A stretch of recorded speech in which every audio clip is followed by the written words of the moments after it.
Bonjour à tous. Voici la correction des questions 1 à 8, page 202, portant sur l'extrait LA3, une entrevue secrète. Alors je commence par quelques remarques préliminaires. Tout d'abord, quelques-uns parmi vous n'ont pas fait l'effort de bien rédiger les phrases-réponses.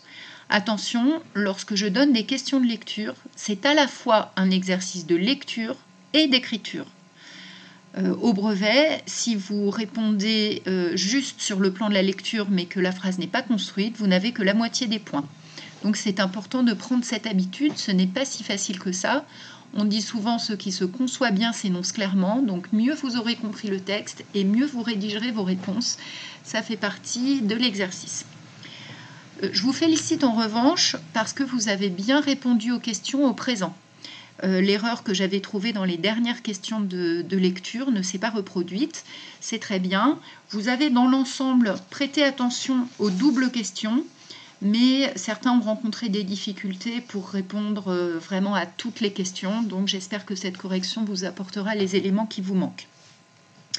Dernière remarque préliminaire. Je vous rappelle que chacune de vos réponses doit être appuyée sur le texte, un petit peu comme si vous deviez prouver toutes vos analyses. Si vous vous contentez de discours dans le vague, sans vous référer au texte, eh bien, votre réponse est imprécise et on peut vous reprocher de ne pas avoir approfondi la réponse. Là encore, vous n'avez que la moitié des points. Voilà. Je commence par la correction de l'exercice de la question 1. On vous demandait un synonyme du mot empire. Alors, en fait, le mot se trouve à la ligne 4. Vous aviez une note, page 201, qui vous proposait comme synonyme d'empire influence. Alors, c'était un petit peu facile de se contenter de cette réponse. Vous auriez pu peut-être faire un effort pour trouver encore un autre synonyme. Plusieurs propositions étaient erronées. Donc, tous ceux qui ont proposé armée, colonie, royaume, autorité, maison, ce n'était pas juste. On attendait plutôt un synonyme du type emprise ou pouvoir. On peut accepter à la limite règne, comme j'ai trouvé chez certains. Ce qui donne comme rédaction de réponse, dans ce texte, empire, ligne 4, est synonyme de pouvoir ou emprise. Et deuxième élément de réponse, le narrateur insiste sur la puissance du désir qui étreint Lancelot et Guenièvre. Là encore, j'ai trouvé des réponses diverses. Ceux qui ont proposé une dimension immense, ce n'est pas suffisamment précis. Quant à ceux qui ont proposé une dimension corporelle, je vois bien ce que vous voulez dire, c'est-à-dire une dimension qui renverrait à l'aspect charnel ou physique de l'attirance entre Lancelot et Guenièvre. Pourquoi pas, même si le corps passe au second plan dans l'amour courtois, on aura l'occasion de le revoir à la toute fin du texte. Voilà. Je vous rappelle que les noms propres prennent des majuscules. Lancelot et Guenièvre doivent donc en prendre une tout au long des questions. Question 2. Donc question 2, pourquoi Lancelot ne sent-il pas la douleur de ses blessures? Quel autre épisode de l'histoire cela vous rappelle-t-il? Donc premier élément de réponse. Alors j'avoue que j'ai trouvé des réponses très amusantes. Certains m'ont proposé qu'ils ne sentaient pas la douleur parce que le nerf était coupé. Bien sûr, ce n'est pas pour cela. On ne pourrait pas du tout le prouver dans le texte. Je mets au défi cet élève de me montrer dans le texte une phrase qui prouve que le nerf de la main est coupé. Donc non. En revanche, j'ai eu de bonnes propositions dans l'ensemble. Ce qu'il ne fallait pas, c'était se contenter de dire qu'il ne sentait pas la douleur parce qu'il avait une autre préoccupation. C'est l'expression du texte, mais il fallait préciser de quelle nature était cette préoccupation. En particulier le fait que toutes ses pensées étaient tournées vers Guenièvre, vers l'amour qu'il porte à Guenièvre. J'ai trouvé de bons adjectifs dans les copies. Par exemple, Lancelot est galvanisé par l'amour ou bien obnubilé par Guenièvre.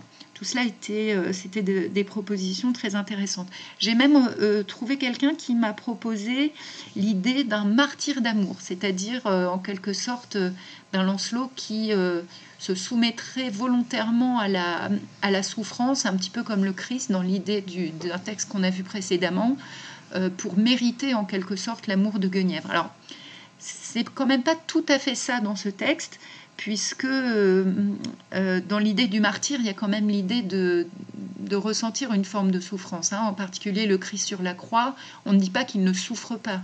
Quand on parle de passion du Christ, on insiste. Passion en latin, ça veut dire souffrir. Lancelot, au contraire, semble ne pas souffrir. Donc, de ce point de vue-là, on pourrait nuancer un peu. Au final, voilà la proposition de réponse que je vous fais. C'est la pensée de Guenièvre qui distrait Lancelot de sa blessure, de la blessure qu'il s'inflige en arrachant les barreaux de la fenêtre.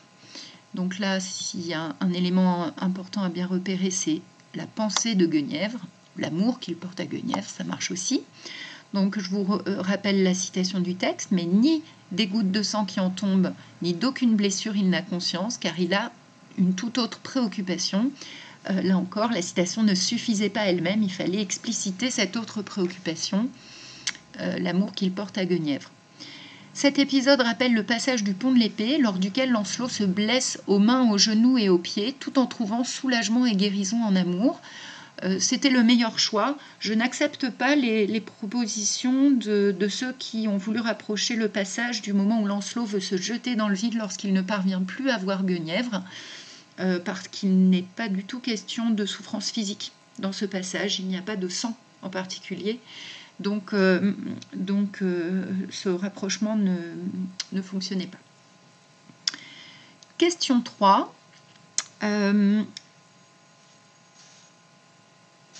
Donc je vous relis la question. Aux lignes, alors du coup c'était pas 42, 43, c'était un petit peu plus loin dans le texte. Montrer que l'amour devient un personnage à part entière. Alors ça ressemble à une question qu'on avait eue dans un texte précédent. Je suis reconnaissante aux élèves qui ont su effectuer ce rapprochement, mais qui ont proposé en particulier l'idée que amour était employé sans déterminant et avec une majuscule.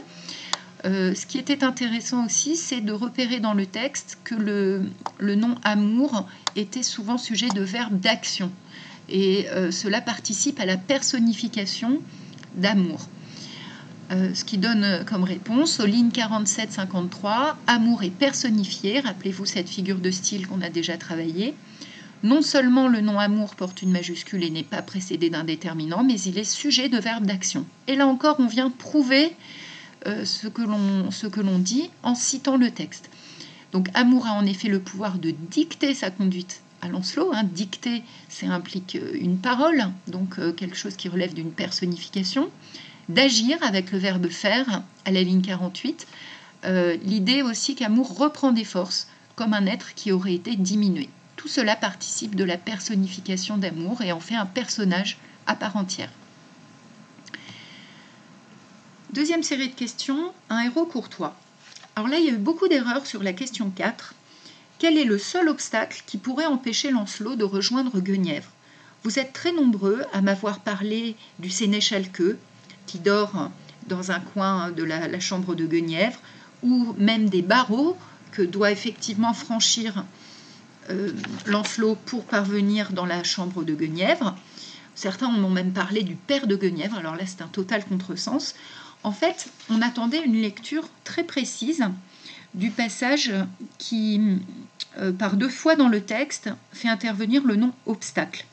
C'est le passage qui se déroule de la ligne 20 à la ligne 24. Je vous lis ce passage du texte. « Aucun obstacle, sauf venant de vous », à ce moment-là Lancelot s'adresse à Guenièvre, « ne peut m'empêcher de parvenir jusqu'à vous.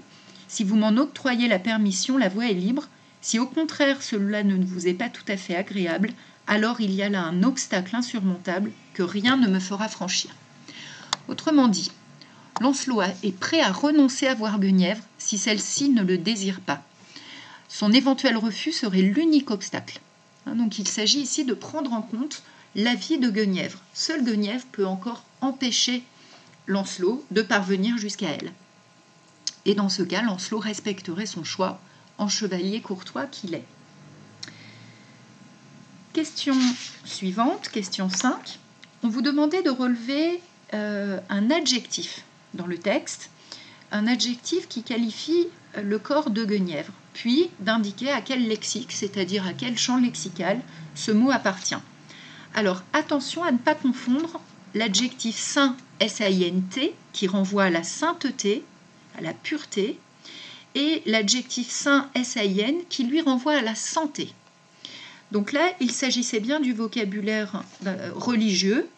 Alors, il valait mieux parler d'un lexique religieux plutôt que du lexique de la croyance ou du lexique chrétien. Certains ont parlé du lexique des dieux. Attention, au Moyen-Âge, on est dans l'apogée du christianisme. Et donc, il n'est pas du tout question de dieux multiples. On est dans une religion monothéiste, donc lexique de la divinité, de la religion. Cela était préférable. Pour le choix de l'adjectif, attention à ne pas relever des noms. Certains ont relevé des noms ou inventé des noms qui n'étaient pas dans le texte. Quand on vous dit quel adjectif qualifie le corps de Guenièvre, il s'agit en fait de relever un mot précis du texte qui appartienne à la classe grammaticale des adjectifs. Donc impossible de relever déesse, poitrine, reine, cœur, tout cela était hors sujet. Ce qui donne comme réponse, à la ligne 44, l'adjectif saint qualifie le corps de Guenièvre. Ce mot appartient au lexique religieux. Question suivante.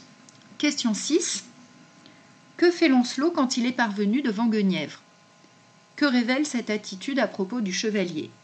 Alors là, il y a eu de nombreux contresens. Vous êtes nombreux à m'avoir dit qu'il se jetait dans les bras de Guenièvre, qu'il la serrait contre sa poitrine, qu'il lui faisait un gros câlin. Enfin, j'ai eu toutes sortes de choses. C'est tout l'inverse. Justement, il n'y a pas de contact physique. Quand il est parvenu devant la reine, Lancelot reste en adoration en s'inclinant devant elle. Lancelot voue donc à Guenièvre un respect quasi religieux et se montre capable de maîtriser son désir pour elle. Rester en adoration, ça veut dire qu'il reste à distance. Il l'adore comme on adorerait une divinité, c'est-à-dire qu'il la contemple et la vénère en quelque sorte, et il l'admire un petit peu comme une déesse qu'on n'oserait pas approcher. Donc aucun contact physique, et c'est justement la capacité de Lancelot à maîtriser sa pulsion charnelle pour Guenièvre qui fait de lui un chevalier courtois. Question 7. Il s'agissait de définir en quoi Lancelot se comportait comme un parfait amant courtois.